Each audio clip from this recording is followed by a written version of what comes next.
My name is Madison. I am a housewife who has been married for 12 years now. My husband, Kevin, whom I met at a party, is 8 years older than me. My first impression of him at our first meeting was that he seemed serious. After the first few dates, Kevin said in a serious tone, "I want you to go out with me with definitely a marriage in our future." I continued our relationship with the intention of doing so. His serious and sincere personality was just as I had expected. When he proposed, he said, "I've lived alone for a long time. I can take care of myself, so I just need your smile in my life." Hearing his proposal, I felt that I want to spend the rest of my life smiling with him. With this in mind, I said yes to his proposal. At my husband's request, I quit my job and became a full-time housewife, and so our newly life began with full of happiness. However, after being married to Kevin, things happened one after another that I could not stop smiling about. The first was when I visited my parents-in-law's house to greet and meet. My father-in-law had already passed away, and my mother-in-law, Claire, who lived alone, said to me, "I feel relieved now. Even if I need nursing care, I'll be fine now." To that, Kevin said, "Since you only have sons, you were worried. But now we have a female in our family, so Mom, you should take it easy. You should be thanking me for bringing my wife into the family." Kevin has a younger brother named Harry, who is still single and living far away as a caregiver. I felt a little disappointed in their conversation, but then I laughed it off, thinking it was how they joke around at Kevin's family.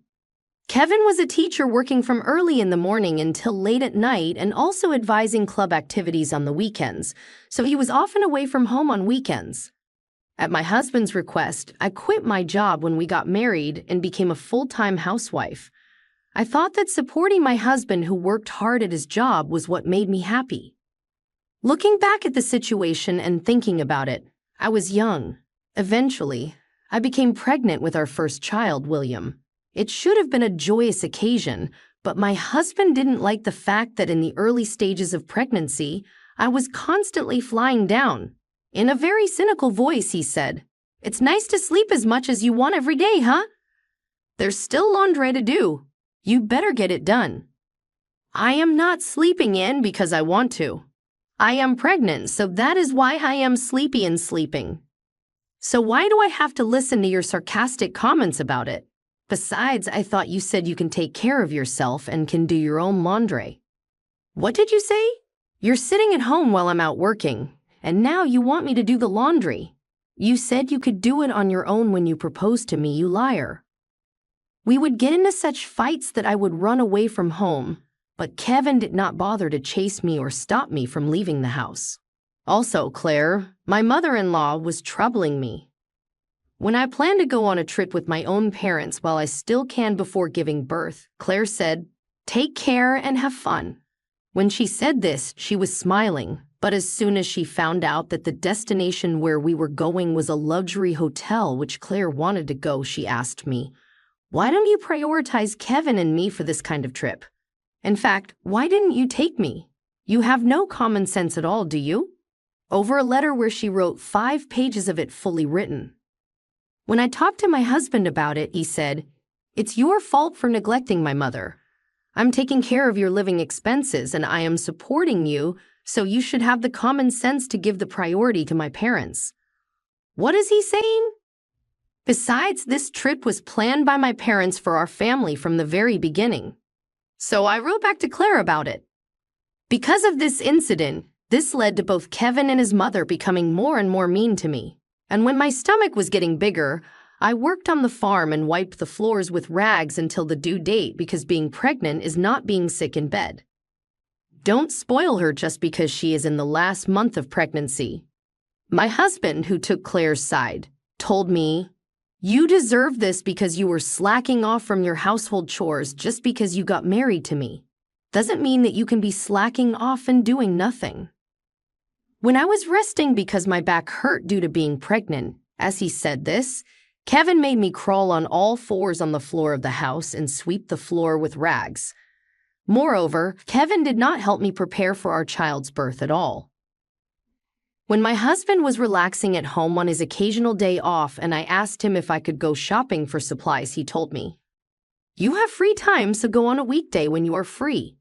Why should I go on my day off with you when it's crowded on the weekends? Don't try to make it only easy on yourself when you are using my money up." He said this to me while he was focused on his phone playing games. What the hell is he saying? And what does he think about being pregnant and having a baby is about? I just wanted to grab his phone and just wanted to smash it and trash it, but I kept myself calm. Ever since we got married, Kevin was not kind to me anymore as he was before our marriage. But I kept calm because I thought Kevin would change back to being kind to me when he sees his first child born. At that time, I still believed that that will happen. Then our first child, William, was born. When I was in the hospital and the contractions were not getting stronger, Kevin asked, "He is taking too much time to come out." What the heck? Then I didn't have to take a day off from my work for this. "You should consider more about my work-life schedule," he mumbled sarcastically. Wow. At times like this, Kevin is still mean and says such horrible things. But then, since I was more concentrated on having the baby, I just ignored my husband. As the contractions gradually intensified, and I was in so much pain and suffering, Kevin started eating garlic bread right next to me without any care. As soon as he finished his garlic bread, he became sleepy and started taking a nap. To that, the nurse and I were just astonished at him and couldn't say anything about it.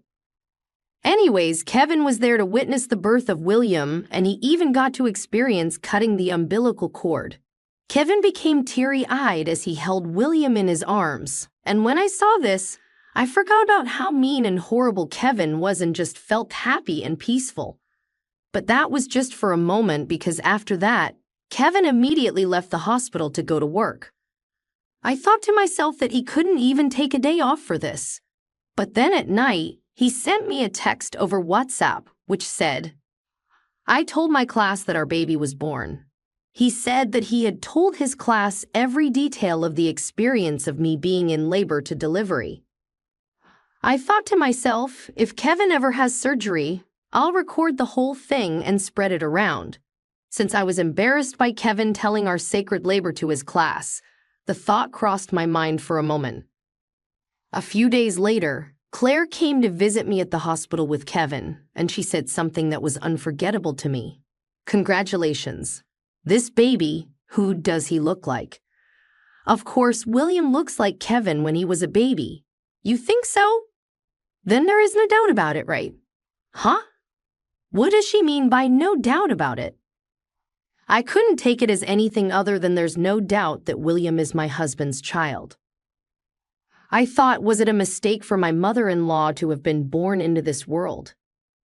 I was about to say what I thought just now, but I kept it in and just laughed it off without smiling. After Claire left, I asked my husband, "What does she mean by that?" But Kevin just brushed it off, saying he didn't hear our conversation. Kevin said, "I don't think she meant it that way. Don't blame others for everything." Kevin took Claire's side, but I could not easily forgive Claire for this no doubt about it comment. After being discharged from the hospital, I went back to my own parents' house.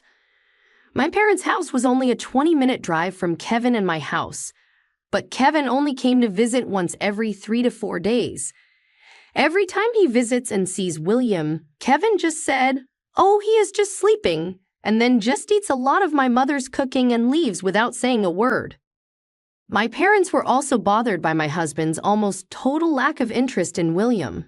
They were concerned about Kevin, but since I just gave birth to a child, my parents didn't say anything about how they felt about Kevin at that time. Then on the day I was going back home where Kevin was waiting, I asked Kevin, "Please, can you come pick me up?" And to this, Kevin responded, "Oh, I am not your servant. You either come back home by yourself or ask your parents to take you home." I was so mad about how he responded that I called him several times and texted him several messages, and after 2 hours, he finally came to pick me up. "If you are ready, let's just go. I'm too busy." "You really can't do anything on your own," Kevin mumbled. He was in a foul mood the whole time when I was packing my belongings, getting ready to leave, and we returned home as if he was rushing and taking me away from my parents. I was so sad and disappointed that I had to leave my parents' place without even having a chance to thank my parents, and I really felt bad about it. To think about it, I probably should have given up on my husband at this point and left him. However, at that time, I thought that Kevin would change if he lived with our beautiful child. But then, I guess I was being too optimistic about the situation. As soon as I returned home, Kevin said to me, "You're a mother now. There are mothers out there who can take care of themselves on their own, which you should be doing. Not talking about what you can't do, but finding a way to do things on your own. Are you a child? Even my students are better than you. I'm out there being busy taking care of my students at school, so don't make me take care of you and William at home also." He said this as he was irritated. "And by the way, all your cooking is bad. Mom's meal is the best, so why don't you learn from her? It's your job as a wife to take care and make your husband eat good food. Don't use pregnancy and William as an excuse to not do wife's jobs. You should take care of me better. Since you're not being helpful, this is interfering with my work. I think having a housekeeper is better than having you as a wife. You're really useless." Kevin is the one who is using William as an excuse and not me. In the back of my mind, I thought Kevin should be cooking for his own and throw a pot to his head for his nonsense, but then I calmed myself down. It is pointless to say anything to Kevin anymore. Every time Kevin would say things like, "I work outside the home," or "This should be done by the wife because it's her job," I try not to say anything unnecessary. When I don't talk back and keep it to myself, then Kevin, for some reason, would start taking care of William, even though it is a wife's job to take care of William. But he only plays with William when William is in a good mood, and Kevin never does anything that requires his hands, such as changing diapers, changing William's clothes, or brushing William's teeth. And when William cries at night, he just yells, "Make him shut up. I have an early morning tomorrow." Yet, outside the home, Kevin pretends to be the father who takes care of William a lot more than I do. Who does he think he is? He's a teacher. But he doesn't seem to know what taking care of a child means. Maybe it is best for me to get a divorce from Kevin. I thought that. But then at the same time, I thought that it is my job to protect and raise William as a wife, since my husband used to be a kind man. Maybe if his busy period is over, maybe Kevin will calm down and maybe change. I am going to change Kevin and I can. And these thoughts made me continue my married life with Kevin. A few years later, William grew up well and entered kindergarten. I took this opportunity to start working part-time at a local supermarket. Of course, Kevin was against me doing a part-time job at the local supermarket. You won't be able to balance the household chores and your part-time job in raising William. There is no way you can handle a job outside the house, he commented. I was so mad and I answered, "I promise that I will quit immediately if you think I can't balance all of my jobs and shouldn't keep my part-time job. If I can balance and am capable to do all the jobs completely fine, then there should be no complaints from you, okay?" Why would he say such a thing when I used to work outside the house before? Also, I had a higher salary than Kevin when I was working at the office previously. I didn't say this to him, but I promised myself that I will do whatever it takes to keep my part-time job. Years passed, and it was time for my son William to start first grade. It's my first day of the class also, so I can't be there for William's first day, but you said the same thing when William entered kindergarten. You have never been to any of William's school events. You said when William starts his first day in his first grade, you will be there. Don't you remember? William's first grade ceremony was in the morning, and Kevin's school ceremony was in the afternoon. I asked Kevin if there is anything he can do to make it to William's first day, but then he didn't bother trying to do anything about it. So to that, I was at the end of my patience and said, "I've put up with you all this time, but don't you love William? I told you that I am very busy. Kevin, I work too now." After our argument, I asked him to write me a promise letter because he really couldn't attend William's first day as a first grader. The promise letter included, I will actively participate in school events from now on, and I won't complain if you divorce me if I don't participate. After that argument, Kevin started showing up at William's school events as much as possible, but only in the morning of William's first practice match or only for the first song of William's music concert. Even though Kevin participated only just a little part of the events and not the whole, since before Kevin never came to any of the events, people around me said, "Your husband finally came. Even though he is busy, he made it. What a great husband." When I told Kevin about what other students' parents said about him, Kevin replied, "See, I'm actually a good husband who takes really good care of William. Everyone knows it, and then just got arrogant about it." Kevin was only just good at appealing that he was a good father taking care of William when he wasn't doing anything. He also praised himself for being such a good father to William and smirked about it, which made me annoyed. Whether it was the stress of work or something, I have no idea, but Kevin's alcohol consumption gradually increased. When he returns home, Kevin gets drunk and snores loudly on the living room couch every day. He doesn't take care of William nor ask me how William is doing at school or anything. Kevin has forgotten the promise he made me, and he doesn't attend any of William's school events or even graduation or first days of school. It was not uncommon for Kevin to be so drunk at night that even if I had told him something important, he would not remember it the next morning or would not even remember hearing it in the first place. I began to wonder what is the point of living with Kevin anymore, so I started to say things I shouldn't have said when looking back on it. Why don't you participate a little more in household chores and being a good father to William? You? Who do you think you are, earning and working only a part-time job? You can start giving advice and saying your opinion to me when you start making money as much as I do. Are you kidding me? He growled at me in a manner I had never seen before. I thought that even if he was very tired, I should not have been told like this just because I asked my husband to be a father to William and asked for support for household chores. Kevin is able to make the money he is making right now because of me. I do all the household chores. I clearly felt something snapping inside me. This is it. It's over. I started preparing for divorce without my husband noticing. I had no intention of giving up William to Kevin because I didn't want William to go through such a burden living with Kevin. So I did several part-time jobs, and in my spare time or at night, I would work at home to make more money just to not put William through the hardships with Kevin. To be honest, I became very dizzy and tired, but I had no time to spare to prepare for the divorce.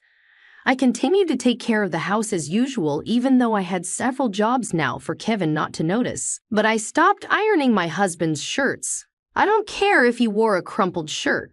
At that time, Claire became ill and required nursing care. Kevin and his younger brother were discussing what to do for Claire and her future.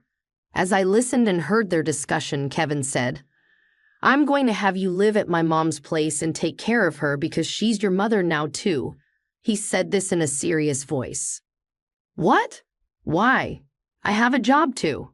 No way. I don't want to. What do you mean you don't want to? It is your job to do so. In fact, I'm just surprised you haven't said anything about this situation or offered to take care of your mother. Aren't you aware that she's your mother too? Besides, part-time jobs aren't real jobs. Wait a minute. We're not living in an era that just because I'm a wife, I should be staying at home taking care of only household chores and family. You don't want to take care of my mother. You have been living off for my earnings and not taking responsibility for being the wife. Don't call it a wife's responsibility for your own convenience. If you want to talk about responsibilities, then don't force me to take care of your mother without my permission. I had enough of this. You have crossed my line. I took out what I have been preparing for a very long time now. Here are the divorce papers. I'm quitting as your wife, so write your name here. My husband seemed surprised to see the filled-out divorce papers, but he grinned and signed them, saying, "I'll take our son anyway." I submitted the divorce papers immediately and left the house with my son. I then immediately contacted my lawyer.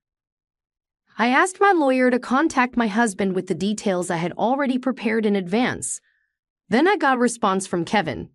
He said he wanted to meet with me and talk about it, but pretty knew that Kevin would say such a thing. I guess my husband thought that I would be the one who would cry and go back to him if we're getting divorced, but that is not the case. I refused all contact and meetings with Kevin and proceeded for a divorce settlement. For this moment for a very long time now, I used all of my savings and cashed my insurance to pay off my mortgage. Because of this, I had almost no savings. I was very lucky that Kevin only worked and left all the household finances to me. In addition to this, thanks to the promise that Kevin wrote and signed himself, if I don't participate in school events, Madison can get a divorce. Kevin couldn't really reject the divorce. Kevin sent me a text message saying, "Screw you. I will forgive all the things you did right now and of being a bad wife in the past. So just come back home with William." But I texted back saying, "You should be the one apologizing, you idiot," and just blocked him. In the end, I got the house in the form of property division and alimony for the moral harassment Kevin had caused, and he had to go back to his mother's house to live with Claire. He was about to force me to take care of Claire, but now Kevin has to do it on his own. Since Kevin wasn't used to doing the household chores or being the caregiver, Kevin had to take leave from his job, and his career, which he was very proud of, was cut short. My ex-brother-in-law Harry, who apparently planned to force me into taking care of Claire and planned only to come and check on Claire from time to time, is not only penniless but didn't get near Kevin, who is frustrated by the unfamiliar household chores and taking care of Claire, nor returned any of Kevin's calls. I think Harry plans to leave everything to Kevin. Besides, Kevin conveniently became single, and he is the perfect caregiver to Claire. By the way, I have the full custody of William. My ex-husband must have been disappointed about this because he had no doubt that William would choose him over me. Kevin is the one who earned more money than me. Dad hasn't played with me since I was little, and I don't want to be with him. This was what William had said to me. My son told me that he would work when he got out of high school to help me. But actually, even though my part-time job was at a local supermarket, I quit the place after about a year and was able to go back to my old job where I worked before the marriage. And next month, I will be hired again as a full-time employee, and my different job, which I was working at home, was going well. In fact, I now make more money than my ex-husband. Kevin is paying the child support, so now I can let my child go down any paths he decides to without any worries about his future. It was all thanks to you that I was able to work hard and concentrate on my job. I am sorry for what I did, and I hope we can start over. I received this letter from my ex-husband through his lawyer, but it's too late now, isn't it? I temporarily unblocked my ex-husband on WhatsApp and sent a message to him. "Thank you for your letter. Your feelings were very well expressed." Then Kevin responded quickly, "So you're coming back? Thank you. I can't wait." Then to his response, I responded, "This is my final answer. Good luck taking care of Claire all on your own, and I will never see you again." With that message, I also sent him a video of me burning his letter and blocked Kevin's number again. I hope that through taking care of Claire, Kevin will understand all of my struggles that I went through while I was married to him and live with the remorse for the rest of his life. But maybe a man like Kevin, he may never understand because he is that kind of a guy.